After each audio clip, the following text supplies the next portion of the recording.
ठीक है, हम आज पढ़ते हैं आगे की चीजों को। कल हमने पढ़ा था संक्रमण तत्वों के कुछ भौतिक गुण। आज हम पढ़ेंगे मानक इलेक्ट्रोड विभव। अगला गुण जो हमारा है वो है मानक इलेक्ट्रोड विभव।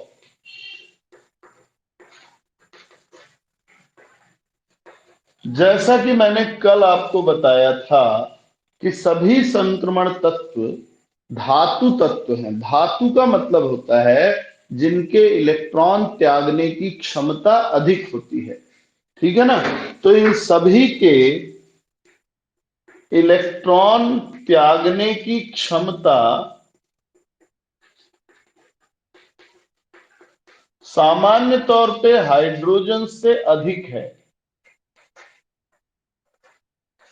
अतः इनके लिए इलेक्ट्रॉन विभव का मान ऋणात्मक होता है। लेकिन जैसे जैसे हम श्रेणी में बाएं से दाएं चलते हैं, इलेक्ट्रॉन त्यागने की क्षमता घटती है और ई नॉट का मान क्या होने लगता है? ऋण से बढ़ते हुए धन की ओर आने लगता है। ठीक है, ऋण से बढ़कर धन की ओर आने लगता है। और फाइनली कॉपर को आप देखिए, उसके लिए मान कितना होता है?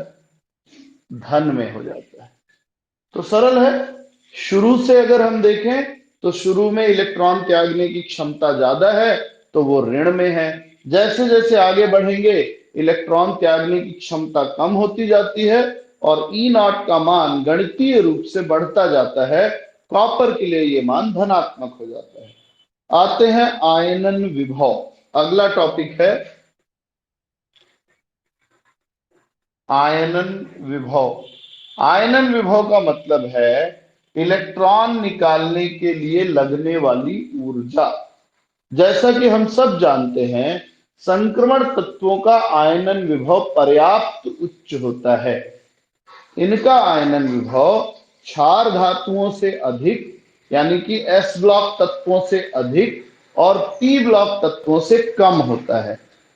चूंकि इनका आयनन विभव काफी ज्यादा होता है, इसलिए हम ये पाते हैं कि इन धातुओं को हम इनके मूल रूप में इस्तेमाल कर सकते हैं। शुद्ध रूप में इनका इस्तेमाल किया जा सकता है। आप देखिए कि आपके आसपास जो धातु, आप लोहा आप यूज करते हैं, बिल्कुल संक्रमण तत्व है।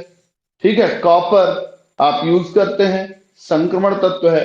टाइटेनियम यूज करते हैं, संक्रमण तत्व है। निकल यूज करते हैं, संक्रमण तत्व है। सिल्वर यूज करते हैं, संक्रमण तत्व है। गोल्ड यूज करते हैं, संक्रमण तत्व है। जस्ता यूज करते हैं, संक्रमण तत्व है। क्यों यूज कर पाते हैं? आप सोडियम यूज नहीं करते क्योंकि सोडियम की आयनन ऊर्जा कम है, वो जल्दी से रिएक्शन कर लेता है। इनकी आयनन ऊर्जा बहुत कम है, या सॉरी इनकी आयनन ऊर्जा बहुत ज्यादा है, इसलिए इनकी क्रियाशीलता बहुत कम है और इसलिए ये आसानी से रासायनिक क्रिया नहीं करते। तो इनका इस्तेमाल इनके मूल रूप में भी किया जा सकता है। फिर आते हैं जो काम का टॉपिक है, ऑक्सीकरण अवस्था। ये इंपॉर्टेंट है।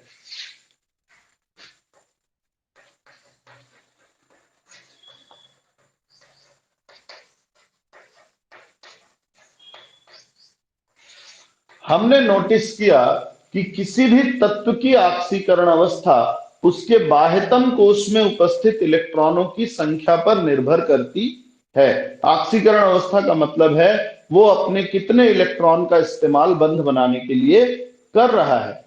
तो इन सब के लिए अगर देखा जाए तो 3D में 1 से 10 और 4s में 1 या 2 इलेक्ट्रॉन है, तो बाह्यतम कोश तो ऐसी है।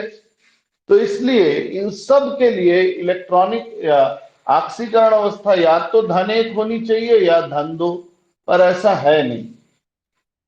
अगर हम देखें स्कैंडियम को, तो स्कैंडियम +2 +3, टाइटेनियम +2 +3 +4, वेनेडियम +2 +3 +4 +5, क्रोमियम +1 से लेके +6 तक, मैंगनीज +2 से लेके +7 तक, आयरन फिर घटना शुरू हो जाएगा +2 से लेके +6 तक। ढेर सारी ऑक्सीकरण अवस्था दर्शा रहे हैं, जबकि इनके बाह्यतम कोष में एस कक्षक में सिर्फ 1 या 2 इलेक्ट्रॉन है। तो पहला प्रश्न जो आता है वो आता है, संक्रमण तत्व अनेक ऑक्सीकरण अवस्थाएं या परिवर्तनीय ऑक्सीकरण अवस्थाएं क्यों प्रदर्शित करते हैं, परिवर्ती ऑक्सीकरण अवस्था क्यों प्रदर्शित करते हैं? इसका कारण यह है कि संक्रमण तत्वों के एनएस कक्षक और n-1 डी कक्षक की ऊर्जा में अधिक अंतर नहीं होता। फिर से, संक्रमण तत्वों के एनएस कक्षक, एनएस यानी बाह्यतम कोष के एस कक्षक, और n-1 डी यानी उपांतिम कोष के डी कक्षक की ऊर्जा में अधिक अंतर नहीं होता है। अतः एस कक्षक के इलेक्ट्रॉनों के बाद डी कक्षक के इलेक्ट्रॉन भी संयोजी इलेक्ट्रॉन यानी बाह्यतम कोष के इलेक्ट्रॉनों की तरह बंध निर्माण में भाग ले सकते हैं। इसलिए संक्रमण तत्व परिवर्तनशील ऑक्सीकरण अवस्था प्रदर्शित करते हैं। फिर से बता दूं, प्रश्न आएगा संक्रमण तत्व परिवर्ती ऑक्सीकरण अवस्थाएं क्यों दर्शाते हैं, तो आपका उत्तर होना चाहिए संक्रमण तत्वों के एनएस और n-1 डी कक्षकों की ऊर्जा में अधिक अंतर नहीं होता है।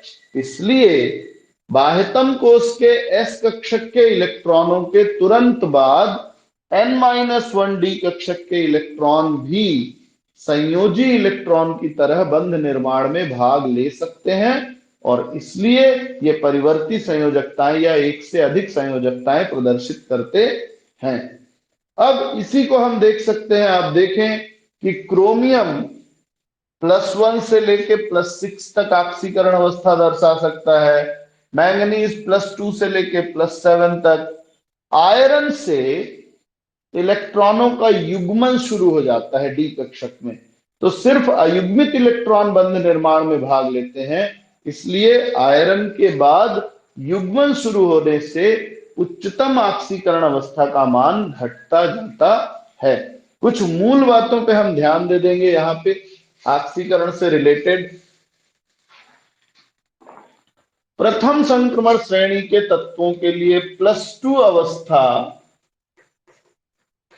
सबसे सामान्य ऑक्सीकरण अवस्था है, यानी सब लोग +2 अवस्था दर्शाते हैं, सबसे सामान्य और सबसे ज्यादा दर्शाते हैं। दूसरा, क्रोमियम व कॉपर +1 अवस्था भी दर्शाते हैं। क्रोमियम और कॉपर ये दो ऐसे तत्व हैं जो +1 ऑक्सीकरण अवस्था भी दर्शा सकते हैं, बाकी तत्व +1 ऑक्सीकरण अवस्था नहीं दर्शाते। तीसरा, मैंगनीज उच्चतम +7 अवस्था दर्शाता है। इन सब में सबसे बड़ी ऑक्सीकरण अवस्था का मान है +7 प्रथम संक्रमण श्रेणी में, और ये कौन दर्शा रहा है? मैंगनीज दर्शाता है। चौथा, जिंक केवल +2 अवस्था दर्शाता है, बाकी सब +2 तो दर्शाते ही हैं, +3 भी दर्शाते हैं, +4 भी दर्शाते हैं, लेकिन जिंक न तो +1 दर्शा सकता न +3, सिर्फ +2 दर्शाता है। ये कुछ मूल बातें हो गई। अब आते हैं हम संकुल का निर्माण। अगला टॉपिक हमारा है संकुल निर्माण। आप लोगों ने 12वीं में पढ़ा होगा ऐसे ब्रैकेट वाला यौगिक FeCN6, है ना? इस तरह के यौगिक को हम कहते हैं संकुल यौगिक। कॉम्प्लेक्स कंपाउंड्स, तो नियमतः सभी तत्व कॉम्प्लेक्स कंपाउंड नहीं बना सकते। सिर्फ वे ही तत्व संकुल का निर्माण कर सकते हैं जिनमें लिगेंड से प्राप्त इलेक्ट्रॉनों को रखने के लिए खाली कक्षक उपलब्ध होते हैं। तो हमारे संक्रमण तत्व में दो गुण खास पाए जाते हैं। पहला, संक्रमण तत्व का नाभिकीय आकर्षण अधिक होता है, क्योंकि जरूरत पड़ने पे आयरन +2 की जगह +3 दर्शा सकता है, +3 की जगह +4 भी दर्शा सकता है। तो जितनी मर्जी उतना नाभिक का आवेश बढ़ा घटा सकता है। तो पहली बात, संक्रमण तत्वों के नाभिकीय आकर्षण अधिक होते हैं, जिससे ये लिगेंड को अपनी ओर आकर्षित कर लेते हैं। दूसरा, संक्रमण तत्वों में N-1 डी कक्षक या डी कक्षक रिक्त पाया जाता है, या आवश्यकता पड़ने पर ये उसको रिक्त कर लेते हैं ताकि लिगेंड से प्राप्त इलेक्ट्रॉनों को उसमें व्यवस्थित कर सकें।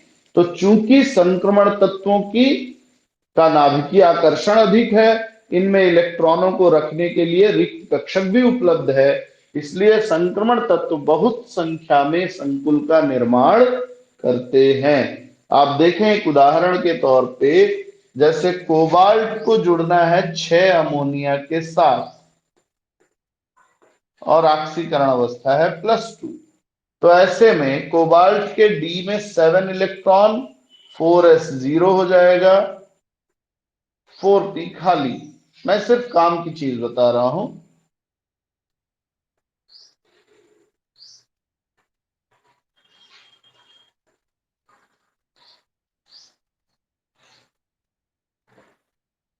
एक, दो, तीन, चार, 5, 6, 7। अब इसको जुड़ना 6 अमोनिया से है, यानी 6 खाली कक्षक चाहिए, और है कितना, 1, 2, 3, 4। तो ये क्या करता है, इलेक्ट्रॉन को जोड़े में ले लेता है। 1, 2, 3, 4, 5, 6, ठीक है, +3 है ना, D6। तो ये 6 इलेक्ट्रॉन आ गए। अब इसमें से 2 कक्षक खाली हो गया। तो इस तरीके से हम ये देखते हैं कि संक्रमण तत्वों के पास या तो खाली कक्षक पहले से उपलब्ध होता है, या वो कक्षकों को खाली करवा सकते हैं, इसलिए ये लिगेंड के इलेक्ट्रॉन स्वीकार सकते हैं और उस संकुल का निर्माण करते हैं। अगला टॉपिक है आपका उत्प्रेरकीय गुण। उत्प्रेरक, उत्प्रेरक किसको कहते हैं, ऐसे पदार्थ जिनकी उपस्थिति में किसी रासायनिक अभिक्रिया का वेग या तो बढ़ जाता है या घट जाता है। यानी उत्प्रेरक किसी रासायनिक अभिक्रिया के वेग को परिवर्तित कर देते हैं, घटा भी सकते हैं और बढ़ा भी सकते हैं। तो ऐसी स्थिति में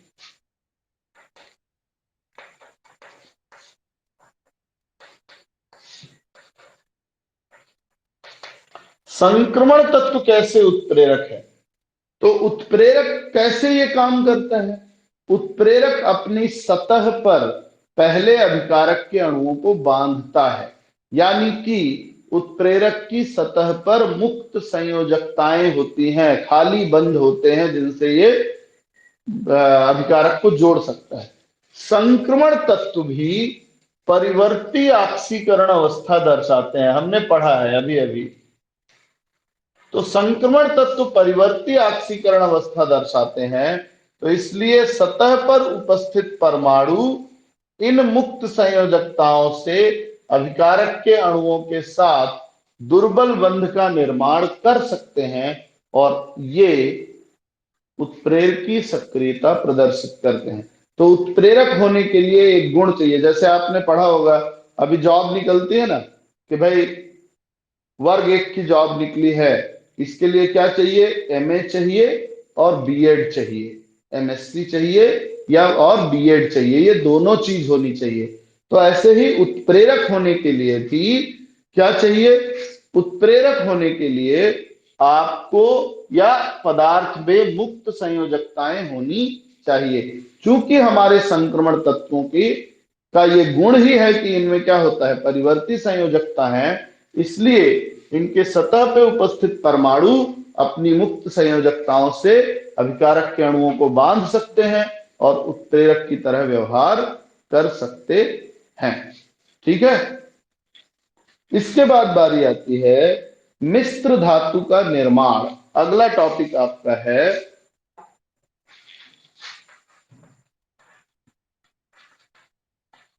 मिश्र धातु का निर्माण। यह भी बड़ा मजेदार सा है।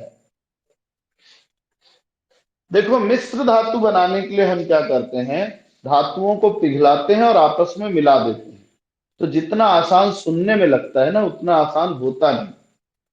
अगर आप पी ब्लॉक के धातु एल्यूमिनियम को ले लो, ठीक है ना, एल्यूमिनियम और किसी दूसरी धातु को मिलाने की कोशिश करो तो जरूरी नहीं है कि मिले। तो ये सबसे बड़ी प्रॉब्लम है कि पिघली हुई धातुएं आसानी से मिलती नहीं। तो जब मिलेंगी नहीं तो मिश्र धातु कैसे बनेगा? लेकिन संक्रमण तत्व के धातुओं को अगर आप पिघलाकर मिलाते हैं तो ये आपस में मिल जाते हैं और मिलके जब ठंडा किया जाता है तो कठोर होकर मिश्र धातु का निर्माण करते हैं। तो अब ये प्रश्न आता है कि ये कैसे मिल गए? बाकी धातु अगर नहीं मिल रही हैं तो संक्रमण तत्व के धातु आपस में पिघलाने पर क्यों मिल जाते हैं? क्योंकि संक्रमण तत्व के धातुओं का परमाणु आकार लगभग क्या होता है? समान होता है, बहुत थोड़ा अंतर होता है। तो इसलिए एक धातु के क्रिस्टल से उसके परमाणु को हटाकर दूसरे धातु के परमाणु को वहां आराम से व्यवस्थित किया जा सकता है। तो फिर से सुने, चूंकि संक्रमण धातुओं के परमाणु आकार लगभग समान होते हैं, अतः एक धातु के क्रिस्टल से उसके परमाणुओं को दूसरे धातु के परमाणुओं द्वारा आसानी से विस्थापित किया जा सकता है, बदला जा सकता है, और इसलिए ये आसानी से मिश्र धातु का निर्माण करते हैं। काम की चीज आते हैं रंगीन आयन का निर्माण।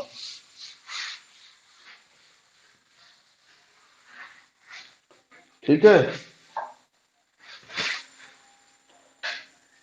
1 मिनट रुकेंगे।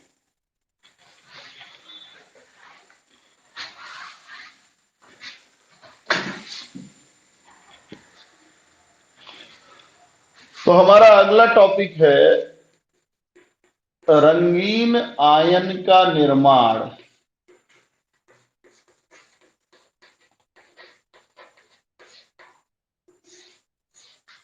संक्रमण धातुओं के बहुत से यौगिक और आयन रंगीन होते हैं। अब रंगीन क्यों होते हैं? तो इसका कारण यह है कि इनमें डी कक्षक में अयुग्मित इलेक्ट्रॉन पाया जाता है। तो इनका जो कारण है वो है डी कक्षक में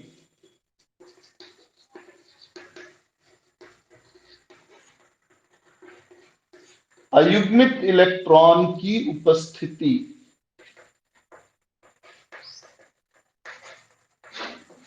तो इससे क्या हो गया भाई, अयुग्मित इलेक्ट्रॉन है तो क्यों रंगीन दिखाई देगा? वास्तव में होता यह है कि जब डी कक्षक के धातु आयन पानी में घोले जाते हैं या दूसरे यौगिकों से जुड़ते हैं तो इनका डी कक्षक 2 भागों में बंट जाता है।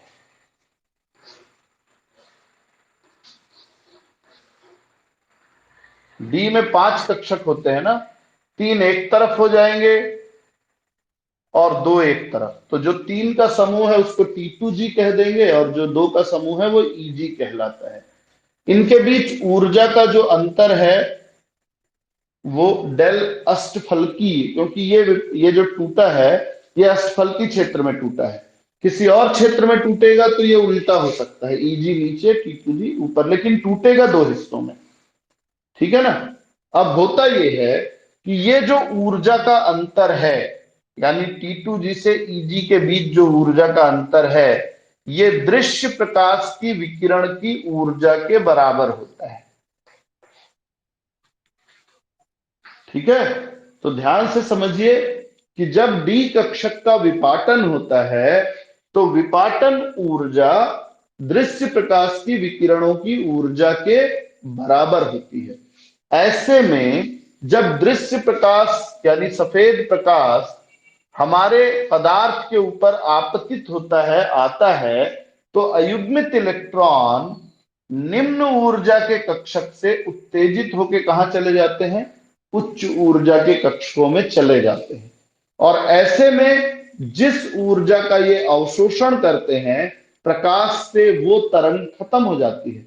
तो बचा हुआ प्रकाश जो परावर्तित होता है वो रंगीन दिखाई देता है। कॉन्सेप्ट को समझेंगे पहले।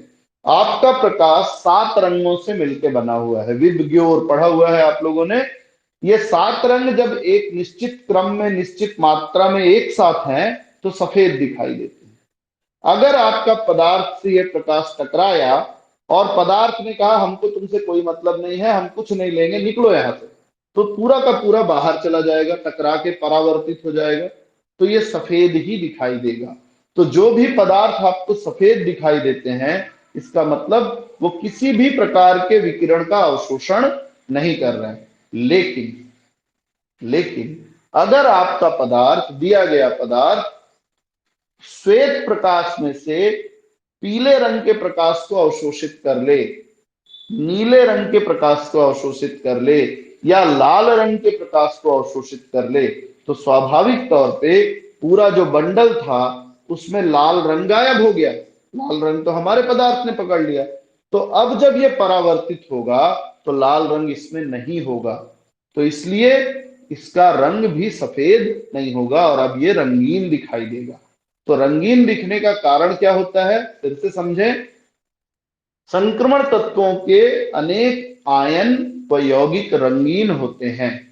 इसका कारण इनमें इनके डी कक्षक में अयुग्मित इलेक्ट्रॉन की उपस्थिति है।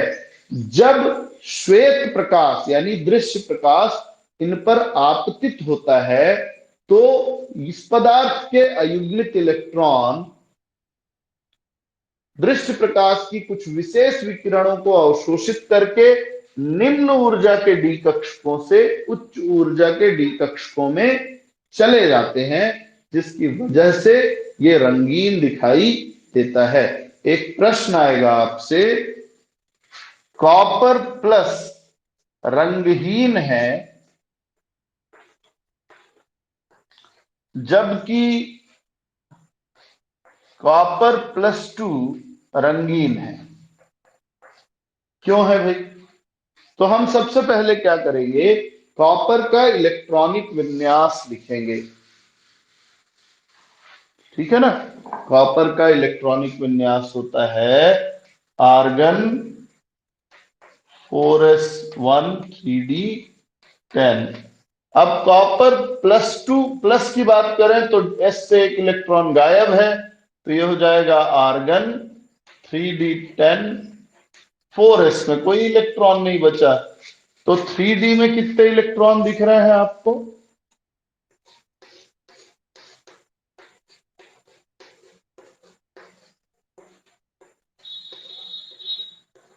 सारे इलेक्ट्रॉन भरे हुए हैं, 10 के 10। डी कक्षक में कोई अयुग्मित यानी अकेला इलेक्ट्रॉन नहीं है, सभी इलेक्ट्रॉन युग्मित हैं। ऐसे में उत्तेजित होने के लिए कोई जगह ही नहीं है। जैसे 10 इलेक्ट्रॉन यहां भर दूं तो जगह ही खाली नहीं है, इलेक्ट्रॉन उत्तेजित होकर कहां जाएगा, जगह ही नहीं। तो ऐसे में हम ये कहेंगे कि कॉपर +2 का डी कक्षक पूरी तरह से भरा हुआ है, इसमें कोई अयुग्मित इलेक्ट्रॉन न होने के कारण ये दृश्य प्रकाश की विकिरणों का अवशोषण नहीं करता और सफेद या रंगहीन दिखाई देता है। दूसरा, कॉपर +2 की बात करो तो 2 इलेक्ट्रॉन कम हो जाएंगे, तो यानी ये हो जाएगा आर्गन 3d9। और 3d9 का मतलब एक अयुग्मित इलेक्ट्रॉन है।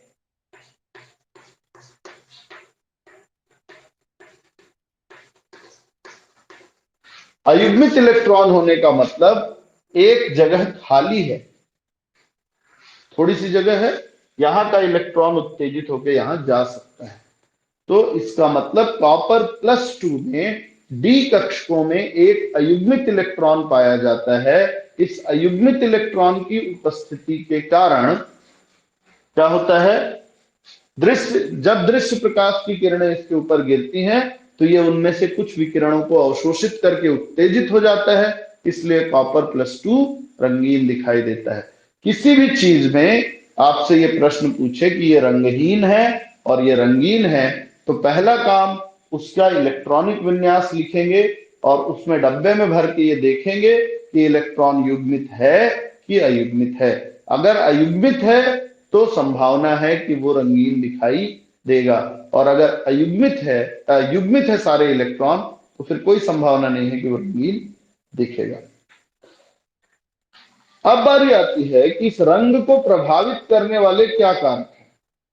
पहला कारक है डी कक्षकों में इलेक्ट्रॉनों की संख्या। तो हमने ये देखा कि जैसे जैसे डी में इलेक्ट्रॉनों की संख्या बढ़ती जाती है, ये जो विभाजन हुआ है इसकी दूरी कम होती जाती है, यानी विपाटन ऊर्जा घटती जाती है। जब विपाटन ऊर्जा कम होती जाएगी तो स्वाभाविक है जो तरंग दैर्घ्य है वो क्या होता जाएगा, बढ़ता जाएगा, और संकुल का रंग बैगनी से लाल हो जाता है। ठीक है ना। नेक्स्ट है आपका लिगेंडों की क्षेत्र शक्ति। लिगेंडों की क्षेत्र शक्ति। अब कुछ लिगेंड इस दूरी को ज्यादा नहीं बढ़ा पाते और कुछ ज्यादा बढ़ा देते हैं, तो इससे भी क्या होगा, ऊर्जा के मान में परिवर्तन होगा और रंग बदल जाएगा। ठीक। इसके बाद थोड़ा सा और है, चुंबकीय गुण। आपने डिटेल में चुंबकत्व पढ़ा है, ठीक है ना। अभी तो नहीं, लेकिन पहले भी पढ़ा हुआ है 12वीं में। तो चुंबकीय गुण क्या है। देखो, कोई भी पदार्थ चुंबक के प्रति दो तरह का व्यवहार दर्शाता है। या तो वो चुंबक की ओर आकर्षित होगा तो हम कहेंगे अनुचुंबकीय, और या तो प्रतिकर्षित होगा तो हम कहेंगे प्रतिचुंबकीय। संक्रमण तत्वों के अनेक यौगिक और मूल रूप से संक्रमण तत्व भी चुंबक की ओर आकर्षित होते हैं, यानी अनुचुंबकीय गुण दर्शाते हैं। अब ऐसा इसलिए होता है कि इनके डी कक्षक में अयुग्मित इलेक्ट्रॉन पाए जाते हैं। सेम कारण है, जहां अयुग्मित इलेक्ट्रॉन पाए जाएंगे वो पदार्थ चुंबक की ओर आकर्षित होगा, यानी अनुचुंबकत्व प्रदर्शित करेगा। अब अगर हम इसके चुंबकीय आघूर्ण की गणना करना चाहें तो म्यू एस बराबर होता है n+2 बोर मैग्नेटॉन, ये इकाई है जहां n अयुग्मित इलेक्ट्रॉनों की संख्या है। कई बार आपसे ये गणना करने के लिए देता है कि निम्नलिखित में से किसका चुंबकीय आघूर्ण ज्यादा होगा। तो आप सारे आयन लिख लें, उनका इलेक्ट्रॉनिक विन्यास लिखें, उनके डी कक्षक में देखिए कि कितना इलेक्ट्रॉन अयुग्मित है, अकेला है। तो जिसका ज्यादा अयुग्मित इलेक्ट्रॉन होगा उसका चुंबकीय आघूर्ण भी ज्यादा होता है। ठीक है। इसके बाद द्विअंगी यौगिकाएं हैं जो सिलेबस में बहुत कम या एक आध कोई पूछ लेता हो तो आप डायरेक्टली उसकी स्टडी कर सकते हैं। ये मेरे बताने का नहीं है, अननेसेसरी खिंच जाएगा फालतू में टॉपिक। एक छोटी चीज और बतानी है,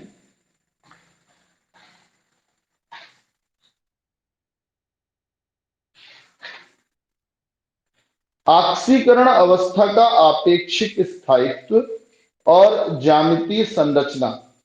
खैर, पहले मैं आपको बता दूं ऑक्सीकरण अवस्था का आपेक्षिक स्थायित्व।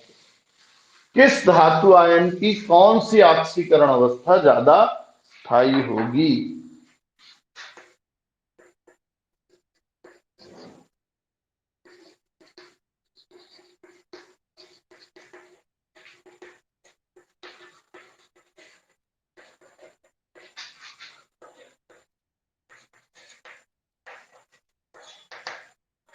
अब नियमतः D0, D5 और D10 विन्यास वाले आयन ज्यादा स्थायी होते हैं।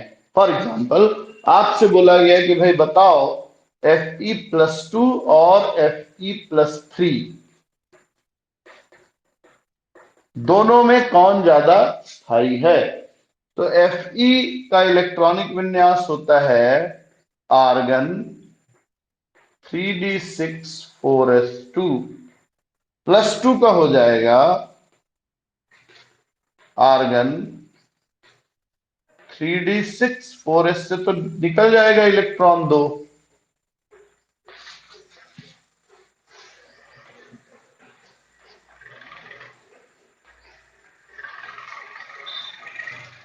और आयरन +3 की बात करें तो ये हो जाएगा आर्गन 3d5 4s खाली।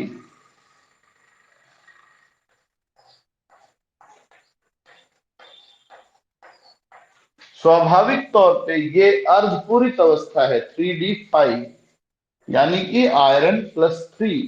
आयरन+3 अवस्था में इसके डी कक्षक में 5 इलेक्ट्रॉन पाए जाते हैं, जो कि अर्धपूरित अवस्था होती है।